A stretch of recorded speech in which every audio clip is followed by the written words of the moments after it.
한 번쯤 들어봤어요. 이 얄미운 여자 시리즈라는 우스갯소리가 있습니다.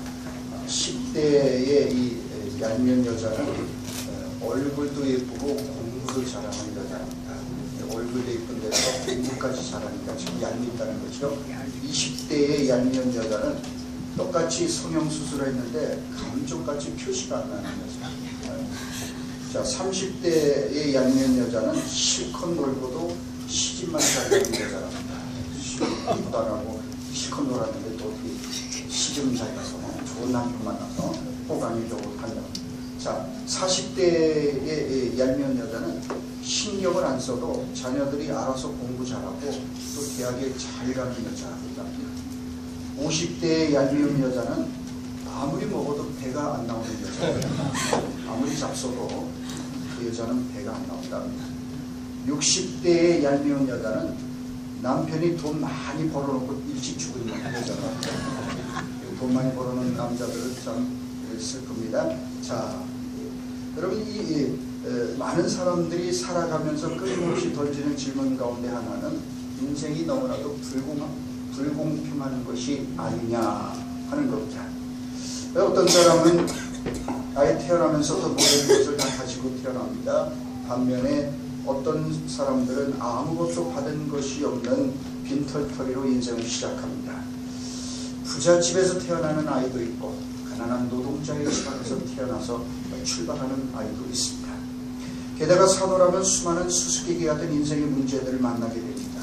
도저히 이해할 수 없는, 우리가 납득할 수 없는 그런 인생의 문제와 싸워야 합니다.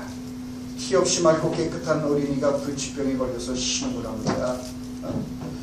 기형아가 출산되어 부모들을 낙담시키고 천재지변이 일어나서 하루아침에 길거리로 나앉게 되는 일들이 일어납니다. 사랑하는 가족이 어느 날 갑자기 테러로 희생이 되기도 합니다. 날마다 이 해 아래서 일어나고 있는 수많은 사건과 사고들을 보면은 도무지 이해할 수 없는 일들이 너무나도 많습니다. 우리들을 더욱 혼란스럽게 만드는 것은 선하고 의로운 사람들이 어려움을 겪고 고통을 받고 악인들이 오히려 번성하고 그리고 부귀영화를 누린다는 겁니다. 이를테면 광주민주화운동 때 다치거나 가족을 잃은 유가족들은 아직도 고통 가운데 살아가고 있는데 전두환과 그의 자녀들과 함께했던 그 사람들은 떵떵거리며 살아갑니다. 일제강점기 때 적극적으로 친일 행각을 벌인 친일파 후손들은 떵떵거리며 살고 독립운동가들의 후손들은 여전히 곤궁함 속에서 고통을 받으며 살아가는 일들이 많습니다. 우리가 가정교육을 통해서 또는 학교교육을 통해서 올바르게 사는 사람들이 대접을 받고 악을 행하면 반드시 처벌을 받는다고 배웠지만 실제 현실을 살펴보면 그렇지 않을 때가 얼마나 많을지 모릅니다. 오히려 정반대인 경우도 많습니다. 그래서 많은 사람들이 이런 뒤집힌 것처럼 보이는 현실에 대해서 분노감을 가지고 살아갑니다.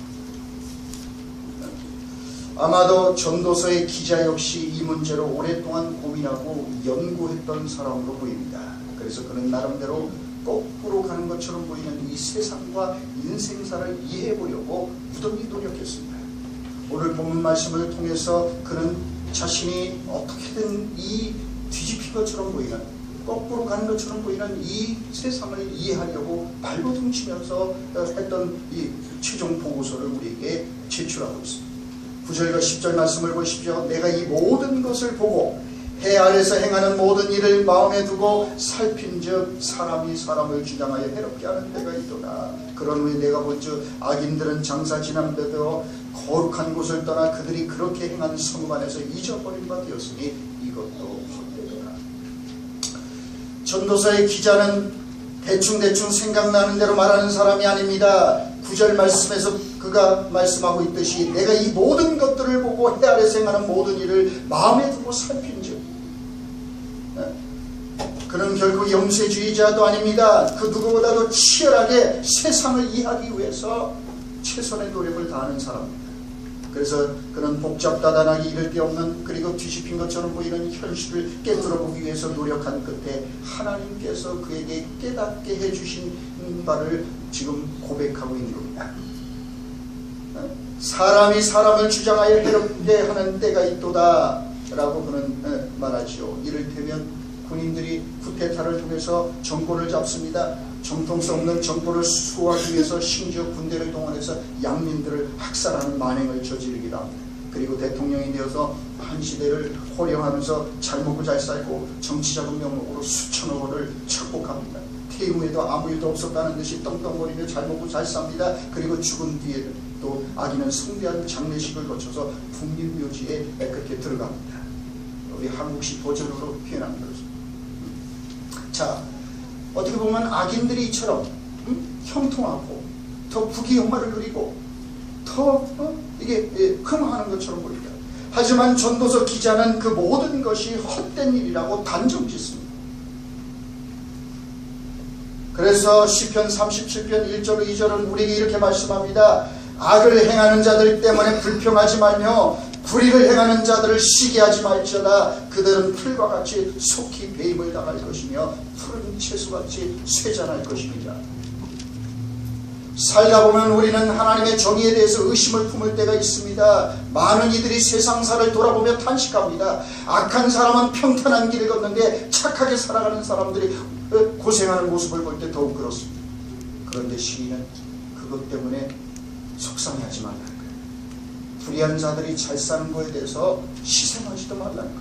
왜요? 그들은 풀처럼 시들어버릴 운명이기 때문입니다. 풀이나 채소는 어떤 겁니까?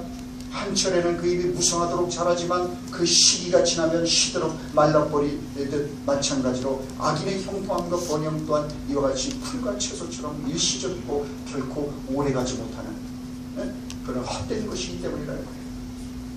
우리 교회 화단에는 주목이 몇 그루 심어져 있습니다. 한참 여름인 지금은 주목이 별로 주목을 받지 못합니다. 분꽃을 비롯해서 계속해서 아름다운 꽃들이 피어나기 때문입니다. 지금 교회 화단에는 길을 오가는 사람들의 눈길을 한몸에 받는 그런 꽃나무들과 식물들이 있습니다. 하지만 주목나무는 결코 한철 피었다가 지는, 그래서 겨울이 오면 흔적도 없이 사라지고 마는 그런 꽃들을 또는 그런 풀들을 결코 부러워하지 않을 겁니다. 왜 그렇습니까? 지금은 무성하지만 이내 찬바람이 불고 눈보라가 치는 겨울이 오면 그것들은 흔적도 없이 사라질 것입니다. 그러나 주목은 겨울이 오면 더 주목을 받습니다. 눈보라 치는 겨울 수북하게 눈을 막고 서 있는 이 주목나무가 얼마나 근사한지 모릅니다. 이와 마찬가지로 성도들은 악인들의 형통을 부러워하지 말아야 합니다. 한때 악인들이 풀처럼 여름에 얼마나 풀이 왕성하게 일어납니까? 번성하는 것처럼 보이지만 이미 결론은 정해져 있기 때문에 악인들은 결코 하나님의 심판을 견딜 수 없습니다. 그런 까닭에 우리는 무엇보다도 영혼의 관점을 가지고 살아가야 된다고 말씀하는 거예요. 천국을 바라보고 영혼의 관점에서 지금 여기를 생각하고 악인의 형통을 바라보면 그건 잠시 지나가는 안개와 같은 것입니다. 그래서 이 세상에서 우리가 부자냐 가난하냐 오래 사느냐 짧게 사느냐 시집을 가냐 가지 않느냐 하는 것이 그렇게 중요한 문제가 아니라는 사실을 알 수가 있습니다. 나름대로 지금 내가 처해 있는 상황과 형편과 조건이 말할 수 없이 다급하겠지만 영혼의 관점에 비춰보면 그렇게 발을 동동 구를 일도 아니라는 겁니다. 이 땅에서 우리가 어떻게 사느냐 하는 것도 매우 중요한 문제지만 영혼의 관점에서 볼 때는 별것 아니라는 사실을 전도서의 기자는 우리에게 일깨워줍니다. 지금 우리가 속을 끓이고 또 가난하면 얼마나 가난할 거고 잘 먹고 잘 살면 그 몇십 년 갈 거냐 이거예요. 영혼의 관점에서 보면 결코 이 악인들의 형통은 오래가지 못한다는 거예요. 그래서 오늘 본문에서 그렇게 말씀합니다. 악인은 잘되지 못하며 그날이 그림자와 같으리니 이는 하나님을 경외하지 아니함이니라. 그들의 날들이 그림자와 같다.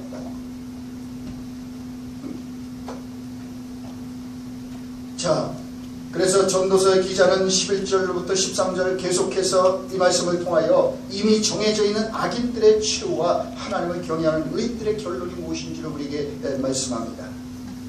자, 11절 말씀 계속 보십시오. 악한 일에 관한 징벌이 속히 실행되지 아니하므로 인생들이 악을 행하는데 마음이 담대하도다. 죄인은 100번이나 악을 행하고도 장수하거니와 또한 내가 아노니 하나님을 경외하며 그를 경외하는 자들은 잘될 것이요 악인은 잘되지 못하며 장수하지 못하고 그날이 그림자와 같으리니 이는 하나님을 경외하지 아니하니라.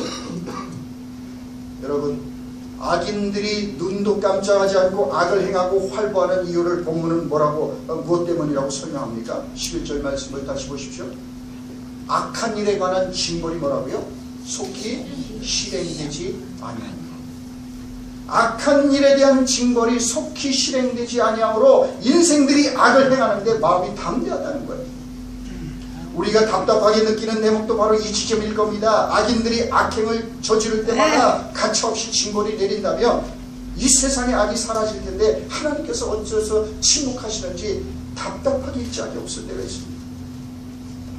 다른 사람들을 살해하거나 극악무도한 짓을 저지르는 죄인들을 하나님께서 당장 그때마다 벼락을 내려서 응징을 하신다면 이 세상이 좀 잠잠해질 것 같은데 하나님께서는 악인들이 그런 활개를 치고 악인들이 번성하는 걸 그냥 침묵하신 거예요.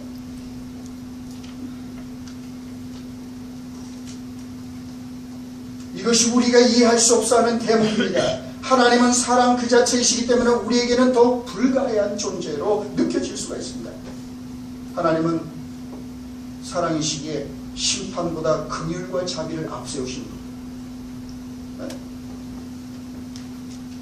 그리고 가장 두려운 심판과 최후의 징벌은 맨 뒤로 밀어놓고 계십니다. 그래서 어떻게 해서든 간에 한 사람이라도 더 구원을 받을 수 있는 기회를 열어놓기 위해서 하나님은 온갖 욕과 원성을 들으시면서도 묵묵히 징벌과 심판을 뒤로 미루고 계십니다. 하나님이 능력이 없어서 당장 응징하지 못하는 게 아니라, 그런데 악인들은 비웃고 조롱합니다. 하나님이 어디 있냐? 너 하나님, 네가 믿는 하나님 어디 있냐? 네가 믿는 하나님이 있으면 네가 어떻게 그런 꼴로 사느냐? 조롱하고 비웃습니다. 그러나 그 악인들은 하나님께서 자비와 긍휼을 앞세우시고 그 최후의 심판과 마지막 응징을 맨 뒤로 밀어놓고 계신다는 사실을 놓치고 있습니다. 그래서 베드로 후서 3장 8절 9절은 우리에게 이렇게 말씀합니다. 사랑하는 자들아, 주께는 하루가 천년 같고 천년이 하루 같다는 이 한 가지를 잊지 말라. 주의 약속은 어떤 이들이 더디다고 생각하는 것까지 더딘 것이 아니라 오직 주께서는 너희를 대하여 오래 참으사 아무도 멸망하지 아니하고 다 회개하기에 이르기를 원하시느니라. 집행을 유예하고 있을 뿐이에요. 그 악인들일지라도 불쌍히 여겨서 돌아올 수 있는 기회를, 마지막 기회를 그들에게 주시려. 그러므로 우리가 인생의 고난의 문제를 생각하면서 마음속에 간직해야 될 것은 바로 이 11절의 말씀입니다. 악한 일의 징벌이 속히 실행되지 아니하므로. 이 말씀은 하나님의 심판이 어떻다는 겁니까? 그것은 반드시 실행되는 겁니다. 예가 없습니다. 다만 뭐예요? 연기되고 있습니다. 징벌이 속히 실행되지 않을 뿐이지 그 징벌은 반드시 실행이 됩니다. 지금 그래서 우리는 집행유예의 시간을 살고 있다는 사실을 알아야 합니다. 속히 실행되지 않기 때문에 두 가지 이 하나님에 대한 반응이 나타날 수가 있어요. 첫째는 악인들의 반응입니다. 악인들은 속히 하나님의 징계와 심판이 실행되지 않기 때문에 어떻게 합니까? 악을 행하기에 마음이 담대합니다. 거침없이 죄악된 일을 도모합니다. 악인들은 이런 하나님의 긍휼과 자비를 악용합니다. 얼마든지 죄를 더 지어도 괜찮다고 생각합니다. 하나님이 어디 계시냐고 조롱합니다. 그래서 그들은 더더욱 심판과 파멸의 증거를 쌓아올리고 있습니다. 그래서 악인들도 집행유예 시간에는 얼마든지 떵떵거리며 잘 먹고 잘 살 수 있습니다. 그러다가 하나님의 심판대 앞에 서서 영원한 후회를 하게 됩니다. 우리는 그래서 지금 집행유예의 시간을 살고 있다는 것을 알아요. 지금 우리가 서 있는 현실은 우리의 유한한 지성으로 볼 때 뒤죽박죽이 된 것처럼 보일 수 있습니다. 수수께끼 같은 현실로 받아들여질 수 있습니다. 그래서 하나님이 안 계신 것처럼 그렇게 보일 수 있습니다. 그러나 속지 말아야 합니다. 그처럼 우리를 둘러싸고 있는 불가해한 고난의 현실만큼 분명한 게 있어요. 그것은 하나님의 심판과 징벌은 반드시 실현된다는 거예요.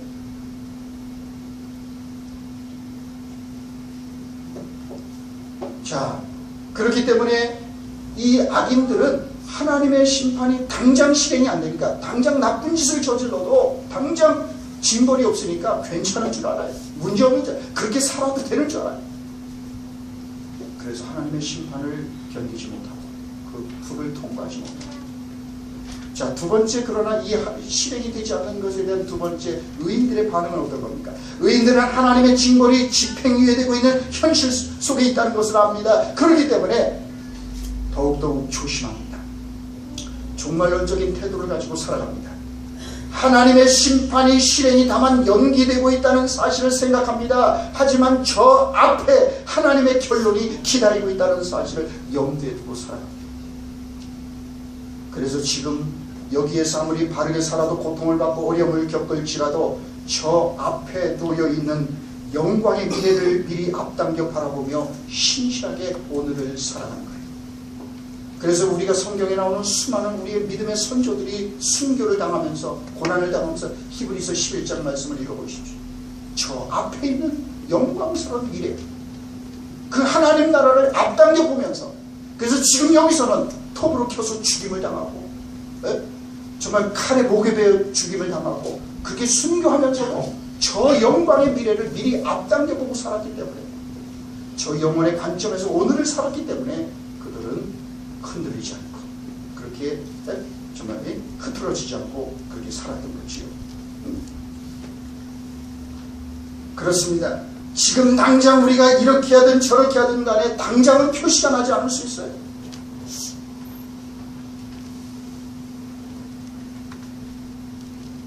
의인들은 지금 당장 어떤 보상도 결과도 따르지 않고 오히려 더 힘들고 어려움을 겪을지라도 묵묵히 그래서 하나님의 말씀을 순종하는 삶을 주합니다. 그런 까닭에 뒤집힌 것처럼 보이는 현실을 살아가는 성도들은 어떤 마음과 자세를 가지고 살아가야 되는 걸까요? 16절부터 17절 말씀을 보십시오. 내가 마음을 다하여 지혜를 알고자 하며 세상에서 행해지는 일을 보았는데 밤낮으로 자지 못하는 자도 있도다. 또 내가 하나님의 모든 행사를 살펴보니 해 아래서 행해지는 일을 사람이 능히 알아낼 수 없도다. 사람이 아무리 애를 써서 알아보려고 할지라도 능히 알지 못하나니 비록 지혜자가 아노라 할지라도 능히 알아내지 못하리로다. 16절을 말씀합니다. 전도자는 뒤집혀진 세상을 밤낮으로 자지 않고 연구해서 이해해보려고 노력했습니다. 그래서 밤낮으로 자지 못하는 자도 있다는 거예요. 세상 일을 꿰뚫어 보려고, 이해하려고 밤낮으로 자지 않고 연구를 하고 말이죠. 이렇게 했다는 거. 하지만 그의 결론은 뭡니까? 깨달을 수 없다는 겁니다. 이것이 전도서를 관통하고 있는 주제입니다. 인간은 하나님의 피조물의 자리로 돌아갈 때만 행복해질 수 있기 때문입니다. 인간은 이해함으로써 행복해지는 게 아니라 하나님을 믿음으로써 행복해집니다. 우리는 물론 하나님께서 우리에게 주신 지성을 통해서 이해하려고 하고 또 우리가 이해하려고 해야 되고, 우리가 지성을 우리가 무시하지 말아야 합니다. 하지만 우리들의 인간의 이성은 타락 이후에 최악에 있어요. 그러므로 인간에게 가장 중요한 것은 믿는 일입니다. 의인은 이제 믿음으로 말미암아 사는 존재입니다. 그래서 로마서 뭐라고 합니까? 50의인은 믿음으로 말미암아 사는. 우리는 알기 때문에 믿을 수 있는 게 아니라 믿으면 알게 되는 겁니다. 2세기 때 살았던 그래서 교부 터툴리아는 나는 불합리하기 때문에 믿는다 라는 유명한 말을 했습니다. 여러분, 불합리하기 때문에 믿는다는 말이 무슨 뜻일까요? 우리의 삶이나 세계에 임재하는 하나님의 존재의 방식이, 하나님께서 일하는 방식이 그런 불합리, 다시 말해서 신비입니다. 우리의 짧은 이성 가지고는 도무지 이해할 수 없는, 아무리 헤아리려고 해도 이해할 수 없는 그런 신비입니다. 그래서 그걸 우리가 이성적으로 합리적으로 이해를 못하기 때문에 우리는 그걸 불합리라고 하는 거예요. 그러나 그 불합리는 곧 하나님께서 일하는 방식이고 하나님의 존재의 방식일 수가 있습니다. 그래서 터툴리아는 나는 불합리하기 때문에 믿는다 라고 그렇게 고백했어요. 신비는 설명할 수 있는 게 아닙니다. 우리의 인간의 이성으로 헤아릴 수 없는 겁니다. 그럼 우리가 믿어야 되는 거예요. 여러분, 우리가 어떻게 이렇게 이 세상에 태어났어요? 신비 아닙니까? 어떻게 우리 부모님들 통해서 우리가 이 세상에 왔을까요? 100년 전에 우리가 존재하지 않았다. 우리 인생은 처음부터 신비 아닙니까? 이거 어떻게 설명할 수 있습니까? 부모들이 왜 우리를 그렇게 사랑합니까? 신비 아닙니까? 여러분, 피상적으로 볼 때 온갖 허무주의의 거대한 바다와도 같아 보이는 이 전도서를 관통하고 있는, 그래서 핵심적인 주제는 믿음의 초대입니다. 우리가 전도서를 잘 알지만 첫 번째 서두부터 뭡니까? 헛되고 헛되며 헛되고 헛되니 모든 것이 없도다. 해 아래 사는 모든 수고가 헛되다라고 말씀하십니다. 그렇기 때문에 전도서는 표면상 우리들을 허무주의나 회의론으로 몰고 가는 것처럼 보인다. 그렇다면 우리는 완전히 오해하는 겁니다. 그래서 우리는 항상 전도자가 이 들고 나오는 키워드 가운데 하나인 이 해 아래서라는 말을 놓치지 말아야 돼요. 오늘 본문도 해 아래서라는 말이 계속 반복해서 나오시오. 모든 것이 허무한 것은 어디에서입니까? 그것은 바로 해 아래서의 모든 일입니다. 전도자의 탐구는 가혹할 정도로 적나라하고 철저합니다. 그는 해 아래서의 일들을 탐구합니다. 그는 큰 햄머를 들고 해 아래의 거짓된 우상들을 과감하게 하나하나 파괴해가는 개혁자의 면모를 보여줍니다. 그는 사정없이 번쩍거리는 세상의 우상들을 과감하게 그렇게 망치를 내려칩니다. 해 아래에 있는 모든 것들을 사정없이 허물어갑니다. 표와 채더미로 만들어갑니다. 왜 그렇게 해야 되는 겁니까? 그것은 무너뜨리기 위해서가 아니라 사실은 새로 다시 세우기 위해서입니다. 전도자의 위대한 작업은 여기에 있습니다. 그는 무너뜨리고 있습니다. 인간이 세운 이 해 아래서에 쌓아올리는 인간의 모든 업적과 수고와 이 모든 공로, 이런 것들을 다 헛되고 해 아래서는 모든 것 헛되다 라고 말합니다. 네? 여러분, 그렇습니다. 그래서 해 아래서의 모든 수고가 헛되다는 것, 그걸 갖다 진리의 망치로 다 깨뜨리고 부서뜨렸을 때, 그리고 마지막으로 남게 되는 게 무엇인지에 대해서 우리를 인도해 갑니다. 그것이 바로 하나님을 신앙하는 일이라는 것. 하나님의 신비 앞에 서는 겁니다. 믿는 사람이 되는 거예요. 우리는 믿음으로만 의로워질 수 있고, 믿음으로만 구원받을 수 있고, 믿음으로만 우리는 자유할 수 있게 됩니다. 우리가 저 위에 참된 이 아래가 아니라, 해 아래서의 어떤 지식도 어떤 철학이 아니라 해 아래의 모든 것들은 다 헛된 것이고, 그래서 우리가 이 해 아래에 있는 모든 것들이 헛된 것임을 자각하고, 해 위에, 즉 저 너머의 진짜 세계, 참된 세상의 진리를 우리가 알 때, 믿음을 통해서 우리가 그 진리를 알게 될 때, 이 세상의 거짓된 것들을 우리가 깨끗하게 허물어버릴 수가 있는 거예요. 그래서 우리가 묵상했듯이 진리를 할지니 진리가 너희를 자유롭게 하리라. 저 위에 진짜 세상의 진리를 알 때 우리는 이 해 아래의 가짜 진리로부터 자유롭게 되는 거예요. 해방이 되는 거예요. 그래서 사도 바울이 다메섹에서 부활하신 주님, 저 위에 참된 세상으로 오신 예수 그리스도를 인생의 주인으로 만났을 때 어떻게 고백했습니까? 그의 눈을 가렸던 비늘이 벗겨지면서 비로소 실상의 세계를 보고, 그래서 그의 자신의 자랑하고 했던 그 좋은 스펙들, 그 모든 것들을 쓰레기로 배설물로 여기고 주님께로 돌아서지 않았습니까? 그래요. 모든 것부터 자유롭게 된 거죠. 지금 우리는 어쩌면 각자의 수수께끼 하던 인생의 문제와 씨름을 하면서 살아가고 있을지 모릅니다. 아무리 생각해봐도 이해할 수 없는 고통의 문제 때문에 가슴앓이를 하고 있는 사람이 있을지 모릅니다. 때로는 하나님을 원망하고 불평하면서 살아가고 있을지 모릅니다. 하나님께서 왜 나한테 이렇게 하셨을까? 왜 하필이면 우리 가족에게, 왜 하필이면 내 남편에게 이런 일이 생기겠습니까? 어쩌면 우리를 하나님이 나에게 이렇게 하실 수는 없다고 절규하고 있을지 모릅니다. 우리들의 고통은 너무나도 큰데 비하여 우리의 노력이나 대답들은 아주 옹색해서 채울 수 없는 빈자리 투성입니다. 그렇습니다. 우리는 다 이해할 수 없습니다. 우리 인생에 일어나는 많은 일들을 우리는 이해할 수 없습니다. 또 다 이해할 필요도 없습니다. 이해할 수 없는 일들이 너무 많습니다. 하나님만이 대답을 주실 수 있는 문제입니다. 그러므로 우리가 해야 될 일은 하나님을 믿는 겁니다. 하나님이 살아계시면 도무지 일어날 수 없는 일이라고 생각하는 믿어지지 않는 현실 속에서도 하나님을 믿는 겁니다. 어리석은 우리 스스로 이렇다 저렇다 판단하고 결론을 내리지 말아야 합니다. 세상 돌아가는 일에 대해서 옳으니 그르니 내가 판단하지 말아야 합니다. 여러분, 참으로 옳은지 그른지는 주님만이 아십니다. 지금 하나님께서 상을 주시고 계시는 건지 벌을 주고 계시는 건지 우리는 잘 모릅니다. 하나님만이 아십니다. 악한 사람이 형통하고 돈 잘 벌고 출세하는 것이 축복이 아니라 사실은 심판이고 저주일 수 있다는 걸 알아야 합니다. 돈 벌었기 때문에 망합니다. 화려한 성공을 하고 힘있는 자리에 올라갔기 때문에 부귀영화를 얻었기 때문에 잘못됩니다. 우리는 신문지상을 통해서 지금도 계속 오르내리는 그 아주 잘난 사람들의 이야기를, 그 사람들의 몰락을 보잖아요. 그 높은 자리에 올라가서 엄청난 돈을 착복했기 때문에 하루아침에 쇠고랑을 차고 감옥에 가는 그 잘난 사람들의 치욕을 보잖아요.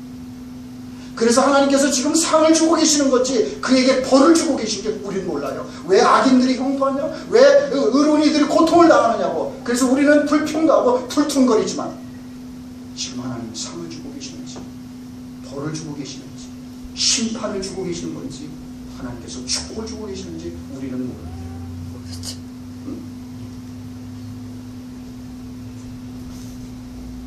그렇습니다. 그러므로 악인의 번영과 형통의 무성함에 대하여 시기하지 말아야 합니다. 불평가하지 말아야 합니다. 악인의 형통과 번영이 표면적으로만 보면 부러운 일이지만 사실은 벌일 수 있고 저주일 수 있고 심판일 수 있으나 끝이 정해져 있기 때문에 여러분, 악한 사람이 출세하고 부자되고 형통하는 것이 사실은 그게 좋은 일이 아닐 수 있다는 걸 알아야 합니다. 그래서 그는 망가지고 잘못된 겁니다. 형통했기 때문에 가정이 망가집니다. 오히려 너무 많은 부자가 됐기 때문에 보니까 서로 이혼하고 난리치는 사람들 많이 보잖아요. 그러므로 우리는 왜 하나님 이렇게 하십니까? 또 하나님 왜 이렇게 하지 않으십니까? 어떻게 하나님 이러실 수 있습니까? 우리가 건방지게 따지지 말아요. 우리가 할 일은 실수가 없으시고 완전하시고 사랑이 많으신 하나님을 신뢰하고 잠잠히 기다리는 거예요.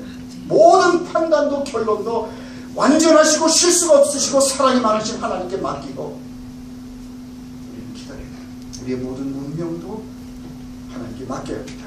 그러면 다 하나님의 때에 하나님의 방법대로 되어질 것입니다. 하나님께서 알아서 하실 것입니다.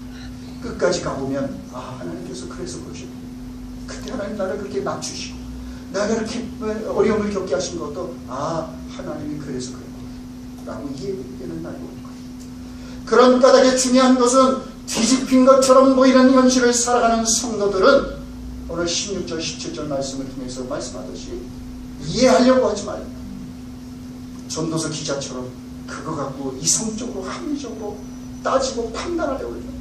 신실하신 하나님 믿으라는 거예요. 지금 왜 함께 내 인생이 이렇게 죽을 수게 만드셨는지 난 모르지만 지금 내 인생의 한 구간에서 지금 내가 바닥을 치고 있지만 그러나 그것이 우리에게 축복이기 때문에 왜? 하나님이 선하신 분이기 때문에 좋으신 분이기 때문에 절대로 우리에게 나쁜 것을 주시지 않는다는 그 사실을 우리가 믿어야 합니다. 그 결론을 주님께 맡기고 우리가 그러기 때문에 뒤집힌 것처럼 보이는 현실 속에서도 실망하지 말고 낙심하지 말고 우리가 믿음으로 살아야 돼요.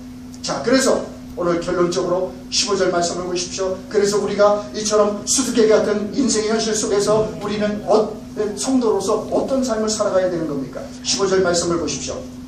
이에 내가 희락을 찬양하노니 이는 사람이 먹고 마시고 즐거워하는 것보다 더 나은 것이 헤아리는 없음이라. 하나님이 사람을 헤아려서 살게 하신 날 동안 수고하는 일 중에 그러한 일이 그와 함께 있을 것이니라.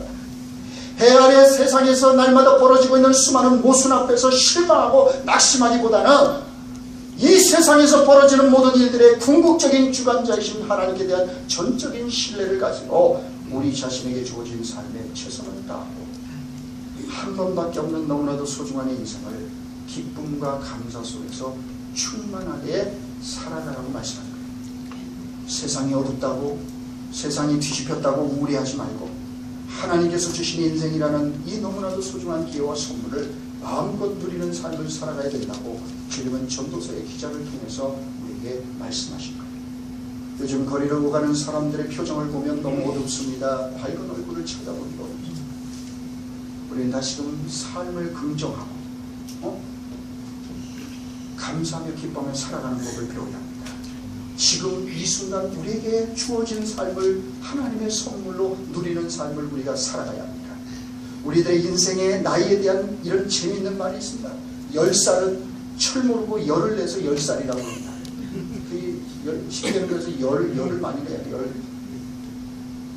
20살은 연애 감정이 그 속에서 스멀스멀 아지랑이 피어나게 기어 나오기 때문에 그래서 20살이랍니다.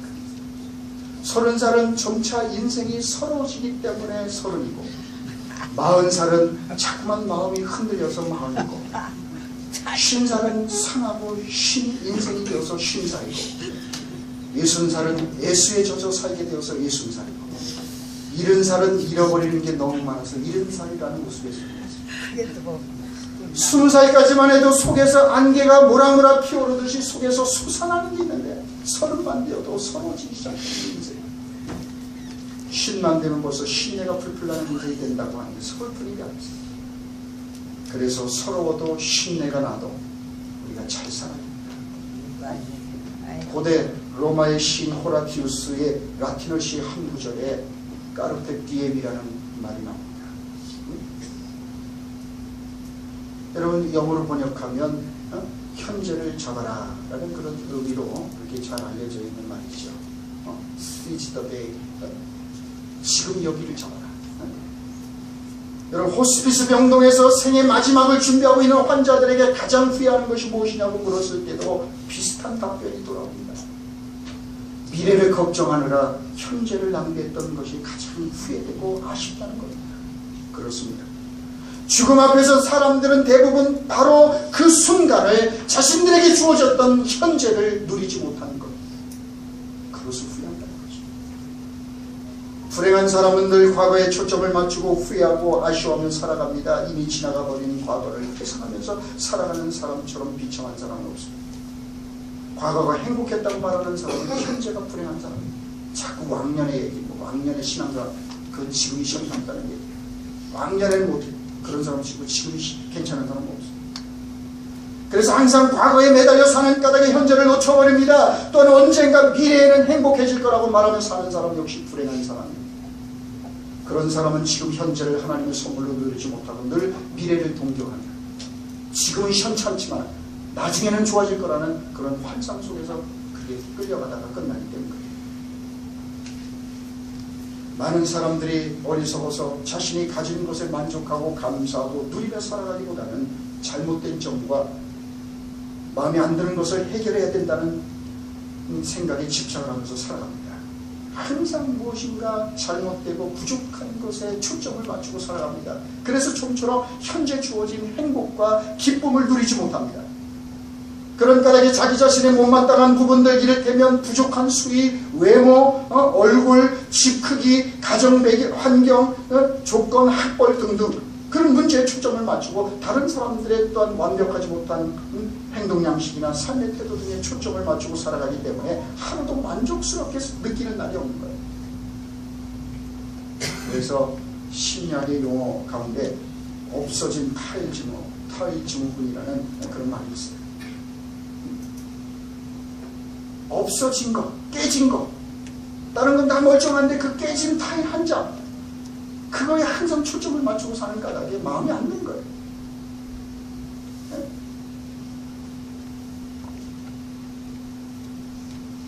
아름다운 타일로 장식된 천장을 바라보며 볼 때 그곳에 타일 한 장이 비어있다는 것을 알게 되면 대부분의 경우 그 없어진 타일에만 집중하게 됩니다. 그래서 그 없어진 타일 한 장 때문에 전체의 아름다움을 우리가 놓칠 수 있다는 거죠. 그래서 우리가 배워야 될 가운데 중요한 교훈 가운데 하나는 불완전한 상태에 자족하는 법을 배웁니다. 불완전한 소리, 삶의 모함을 견디고 뒤집혀진 것처럼 보이는 현실 속에서도 우리가 그래서 신앙을 붙잡고 우리가 살아가는 법을 배워야 합니다. 없어진 타일에 집착하는 까닭에 우리들의 남은 삶 전체를 우울하게 만들지 말아야 합니다. 불완전한 상태에 만족하라는 것은 어떤 일에 최선을 다하는 것을 그만두라는 이야기 아닙니다. 되는 대로 막 살라는 이야기가 절대로 아닙니다. 단지 우리들의 삶의 잘못된 점에 지나치게 집착하고 그것에만 초점을 맞추는데 문제가 있다는 뜻입니다. 항상 더 좋은 방법이 있기 마련이지만 그렇다고 해서 그것이 이루어질 때까지 마냥 기다리고 지금의 형편과 처지에 대해서는 그저 불평하고 원망하면서 삶의 기회를 잃어버려서는 안 된다는 이야기입니다. 지금 내가 처해 있는 현실, 지금 내 운명이, 내 삶의 현실이 내 마음에 안 들고 내가 기대했던 것과는 너무 거리가 먼 것이라고 할지라도 여러분, 우리가 살아있다는 사실 자체가 얼마나 황홀한 것입니까? 지금 이렇게 우리가 복된 예배의 자리에 나올 수 있는 것이 얼마나 놀라운 은총입니까?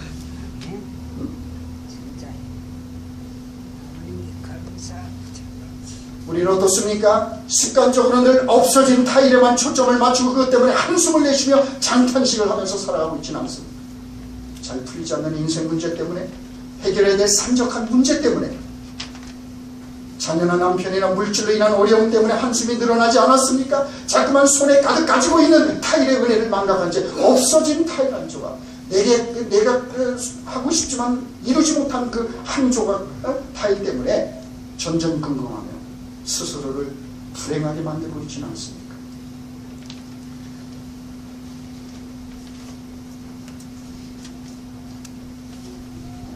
그러므로 우리는 까르페 디엠을 생각하며 살아야 합니다. 지금 여기에서 가장 충만한 삶을 살아가는 법을 배워야 합니다. 지금 여기서의 삶을 하나님께서 주신 선물로 사는 법을 배워야 합니다. 뒤로 미루다가는 영원히 기회를 잃어버릴 수 있습니다. 언젠가도 소개해드렸던 기억이 나는데 캐나다의 리커크라는 소설가는 오늘의 소중함을 모르는 우리들에게 이런 경고의 말을 그의 책에서 들려줍니다. 우리의 짧은 인생은 이상하다. 어린아이는 내가 큰아이가 되면 이라고 말한다. 큰아이는 내가 성인이 되면 이라고 말하면서 입에 달고 산다. 성인이 되어서는 내가 결혼을 하면 이라고 말한다. 그런데 결혼한 후에는 그는 또 내가 은퇴하면 이라고 말한다. 마침내 은퇴했다. 그가 걸어온 길을 되돌아보면 거기에는 찬바람이 불고 있을 뿐 모든 것은 이미 지나가 버리고 말았다. 아, 늦게 깨달았다. 현재 살고 있는 그 가운데 내 인생이 있었다는 사실을. 얼마나 많은 사람들이 시선을 먼 목표에 고정시킨 채 그것을 달성하기 위해서 힘들게 살아가고 있는지 모릅니다. 그들은 땅과 하늘에 형언할 수 없는 아름다움을 간과하고 일상의 평범한 삶을 아름답고 밝게 해주는 것들을 그냥 지나쳐갑니다. 지금 현재를, 우리에게 주어지는 선물을 우리는 그냥 낭비합니다. 나중에 내가 경제적으로 더 안정이 된 다음에, 내가 성공한 뒤에, 내가 애들을 다 키워놓고 난 뒤에 그때 가서 봉사도 하고, 그때 신앙도 하고, 그때 가서 좋은 일도 하고, 뭐 이렇게 하는 까닭에 지금 현재에 주어진 이 선물을 우리가 다 놓치고 있는 거죠. 지금은 바빠서 안 되고 나중에 안정이 되고 자리 잡으면 그때 가서 헌신하고 봉사하겠다고 말하지 마십시오. 스스로 속는 겁니다. 헌신은 완전한 조건에 사는 것이 아닙니다. 다 갖추어진 뒤에 하는 것이 아닙니다. 오히려 힘들고 그 한복판에서 그래서 오늘 까르페 디엠, 지금 여기에서 우리가 하나님을 신뢰하며 우리가 지금 어떤 현실 속에 있든 간에 그 속에서 우리가 지금 여기를 누리며 기뻐하며 그렇게 살아가야 되는 거예요. 시간이 없을수록 더 하나님께 예배하는 시간을 타협하지 말고 예배에 헌신합니다. 바쁠수록 주의 성수해야 합니다. 경제적으로 어려울수록 11조 생활 타협하지 말아야 합니다.